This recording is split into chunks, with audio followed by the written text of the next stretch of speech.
광복 이틀째인 9월 19일 밤 문재인 내외는 냉라도 경기장에서 김정은과 함께 만 명이 하는 집단 체조 빛나는 조국이란 것을 관람했습니다. 그리고 15만 평양 시민들 앞에서 7분간 연설했습니다. 오늘 김정은과 나는 백두에서 한라까지 아름다운 우리 강산을 영구히 핵무기와 핵위협이 없는 평화의 터전으로 만들어 후손들에게 물려주자고 확약했다.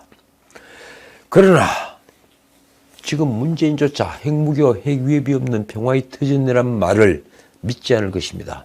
아까 김정은의 연설을 우리가 보지 않았습니까?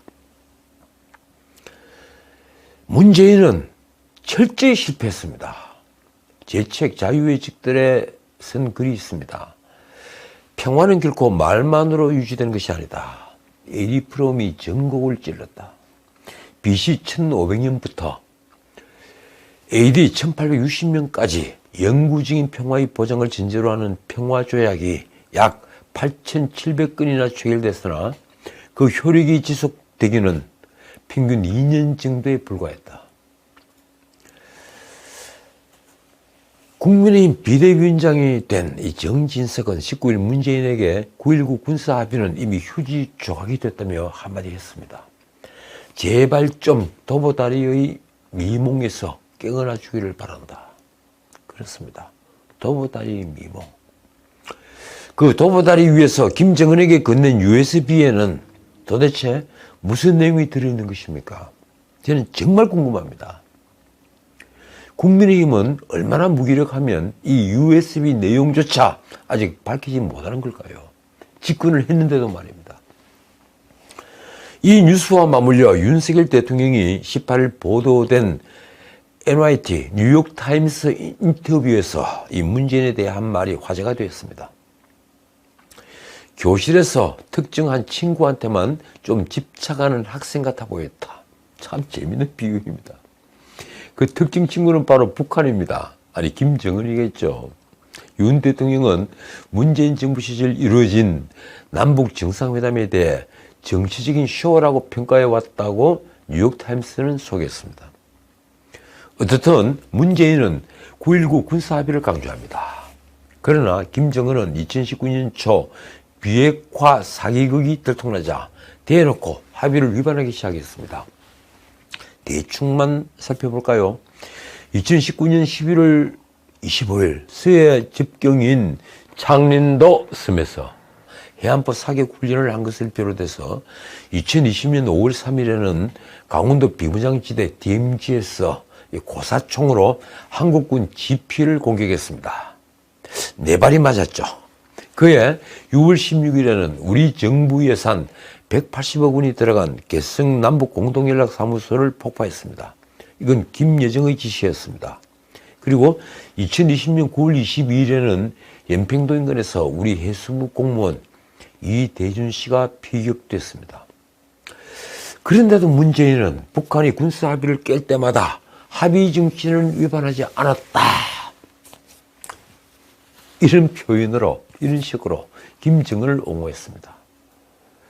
게다가 김정은은 지난 4년간 최소 40회가 넘는 탄도미사일, 순항미사일 등을 쏘며 지속적으로 군사 위협을 증가시켜 왔습니다. 올해만 하더라도 엄청나게 쏘아댔죠. 올 1월에는 요격이 어려운 극초음속 미사일을 동해상으로 발사했고 4월에는 신형 전술 유도무기 2발을 발사했습니다. 지난 3월 20일에는 평안남도 순천에서 서해상으로 방사포 4발을 쏘기도 했습니다. 이런데도 9.19 합의가 후손에게 물려줄 아름다운 합의란 말인가요? 문재인과 연관된 100가지도 넘는 의문 중에 저는 꼭 따져 묻고 싶은 것, 꼭 따져 물어야 할 게 몇 개가 있습니다. 첫째, 2020년 서해에서 해수부 공무원 이대준 씨가 이 북한군에 피살되었을 때, 그 피살되기 전 문재인은 왜 북한에 그를 구해줄 것을 요구하지 않았는가?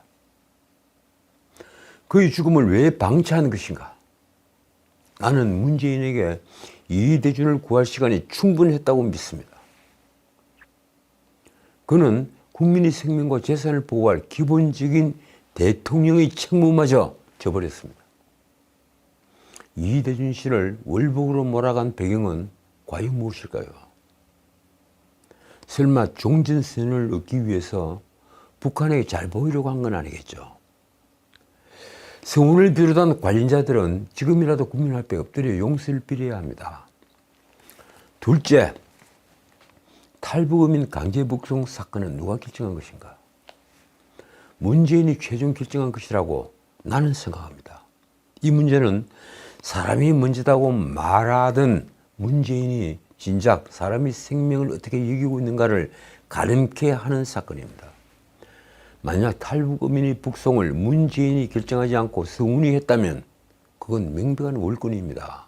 셋째, 문재인이 도보다리 위에서 김정은에게 건네준 USB에는 무엇이 담겨 있는가? 이 사건을 통치행위로 포장해서는 결코 안 됩니다. 적의 수장에게, 우리의 주적 수장에게 USB를 건네줬는데 그 안에 든 내용을 문재인 당사자밖에 모른다면 그건 말이 되지 않습니다. 김정은에게 건넨 USB에 든 내용을 내각과 의논했다거나 청와대 비서들과 논의한 흔적도 전혀 없습니다. 문재인은 과연 이 USB에 무엇을 담았을까요? 그는 김정은과 기록되지도 않고 녹음되지도 않은 대화에서 무슨 말을 한 걸까요?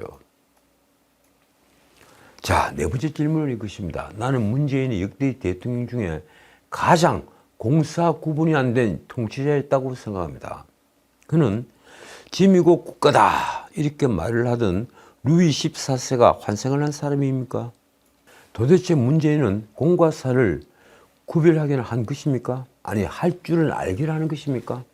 단적으로 청와대 특수활동비에서 문재인과 김정숙이 쓴 개인적 비용은 얼마인가요? 법원이 판결을 했죠. 옷값과 장신구 값을 공개를 하라. 그래도 문재인은 응하지 않고 있습니다. 이 문제는 김정숙의 버킷리스트 외유 문제만 살펴보아도 그 답을 알 수 있습니다. 자, 다섯 번째.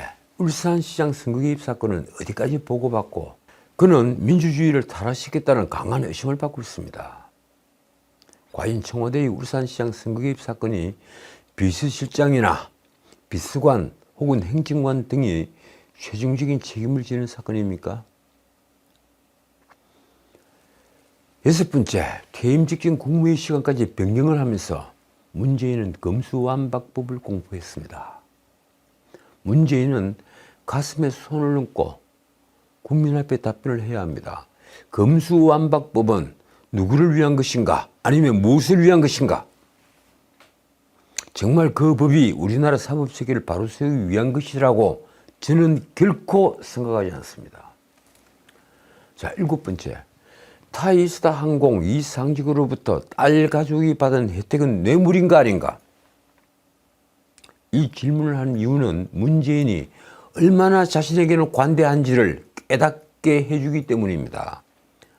문재인 정부를 관통하는 내로남불은 조국 같은 사람보다 문재인에게서 비롯된 것입니다. 나에게는 관대하고 남에게는 엄격하다. 내가 하면 로맨스이고 남이 하면 불륜이다. 내로남불.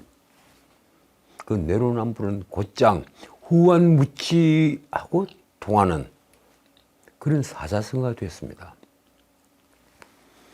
여덟 번째, 이 청와대에서 들고 나온 식탁과 의자, 술병은 누구 것인가? 참 사소해 보이는 질문이죠. 하지만 이 질문은 사실은 엄청난 내용을 숨기고 있습니다. 이 질문을 한 이유는 단 하나입니다. 문재인은 왜 이리 탐욕에 사로잡혀 있는가? 일국의 대통령을 지낸 환갑을 훨씬 넘은 자가 왜 이렇게 탐욕에 사로잡혀 있는가? 나이가 70이 되었는데도 집착과 탐욕이 강한 자가 어찌 자신에게 엄격하겠습니까? 우리는 정말 최악의 통치자를 섬기고 살았던 것 같습니다. 자, 마지막 아홉 번째 질문입니다. 문재인 역시 법률을 공부한 변호사입니다. 그래서 묻습니다. 박근혜 대통령의 탄핵 절차가 정당하게 이루어졌다고 믿는 것인가? 헌법재판관 강일훈이 주심이었죠. 그런데 국회에서 낸 소추안에 문제가 있으니까 그걸 두 가지로, 헌법 위반 두 가지로 정리를 하라고 그랬습니다. 법률 위반 8가지, 헌법 위반 5가지를 헌법 위반 2가지 사항으로 정리를 하라. 그러면 국회는 탄핵소추안을 재의결을 해야만 합니다. 쉼표 하나, 토시 하나라도 마음대로 고칠 수 없는 것이 바로 그 탄핵소추안이었습니다. 그런데도 아무도 이의를 제기하지 않았고 헌법재판소는 그대로 탄핵으로 나아갔습니다. 더 나아가 일주일에 4차례씩 재판을 하는 강행군 끝에 묵시적 청탁이니 경제 공동체니 하는 이상한 논리로, 형법 교과서에는 전혀 나오지 않는 이상한 논리로 박 대통령에게 선고를 한 징역 23년이 문재인 당신은 과연 타당하다고 생각하는가? 그렇지 않다면 당신은 왜 직전 대통령을 석방하지 않고 감옥에 두었는가? 나는 이 9개 질문에 대한 대답을 문재인으로부터 꼭 듣고 싶습니다. 그 외에 묻고 싶은 게 100개도 훨씬 넘지만 말입니다. 문재인은 김정은에게서 받은 풍산깨를 국가가 돈을 주지 않자 파양을 하고 국가기록원으로 돌려보냈습니다. 강아지들은 병이 들어 있었습니다. 오래된 병이었습니다. 그는 눈앞의 생명조차 눈가림으로 보살피는 척했을 뿐 이미 오래전에 강아지들을 버렸던 것입니다. 청와대 시절 그 개들과 찍은 사진은 정말이지 개같은 짓이었습니다. 나는 브레즈 파스칼의 말을 다시 한번 인용합니다. 내가 사람을 오래 관찰할수록 나는 내가 기르는 개를 더욱더 사랑하게 된다. 이재명이 국무총리 직속 자문기구인 경찰제도발전위원회 박인환 위원장이 문재인을 간첩이라고 지칭한 것을 개정해서 이렇게 비판했습니다. 대체 언제적 색깔론인가? 역사의 퇴행이다. 이재명은 27일 페이스북에 검사 왕국이 들어서자 검찰 출신이면 아무나 간첩으로 낙인 찍을 수 있다고 착각하는 모양이라는 말도 했습니다. 그러면서 한 말이 이렇습니다. 정권에 반대한다는 이유로 무조건 빨갱이 딱지를 붙이던 군사 독재 시절의 악습을 그대로 빼닮은 검사 독재다. 박윤환은 내년부터 국가정보원의 대공수사권이 경찰로 이관되는 것에 대해 26일 문재인이 간첩이라는 걸 빼놓고는 설명할 수 없다고 말을 해서 파장이 일었습니다. 그는 국정원 퇴직자 모임 양지회의 국가안보토론회 토론자로 참석해서 최근 간첩단 사건이 나오는데 문재인의 비호가 아니면 불가능이라고 주장도 했습니다. 그러면서 국정원 대공수사권 폐지를 비판한 것입니다. 자, 박윤환이 한 말, 문재인은 간첩이다. 이 말이 파장을 일으키자 민주당 박용진이 페이스북에서 이렇게 받았습니다. 그럼 간첩한테 검찰총장으로 임명된 윤석열 대통령은 간첩의 하수인이라는 말이냐? 재미있자고 하는 말로 듣겠습니다. 그런데 그 간첩 소리를 들었던 문재인이 책을 추천했더군요. 6.25 전쟁 발발 73주년을 맞아 1950 미중전쟁이라는 책을 추천한 것입니다. 박민식 보훈부 장관이 왜곡된 인식이라고 점잖게 지적을 했습니다. 6.25 전쟁을 국제전으로 부각하며 전쟁의 책임을 모호하게 하는 메시지에 참전 유공자들이 분노하고 있다. 과연 6.25 전쟁은 문재인이 추천사에서 말한 것처럼 국제전인 것이 전쟁의 본질인 것입니까? 문재인은 추천글에서 이렇게 썼습니다. 전쟁의 시원부터 정전협정에 이르기까지 한반도를 둘러싼 국제적인 힘이 우리의 운명을 어떻게 뒤흔들었는지 보여주는 책이다. 다른 사람은 몰라도 이 나라 대통령을 지냈다면 남의 이야기하듯이 6.25 전쟁을 이렇게 평가해서는 안 됩니다. 6.25 전쟁은 미국과 중국의 힘이 부딪힌 전쟁이 아니라 소련과 중국을 등에 업은 김일성이 적과 통일하겠다는 야심으로 기습 남침을 해서 일어난 동족 산장의 비극입니다. 저는 정말 문재인을 이 나라 역사에서 지우고 싶습니다.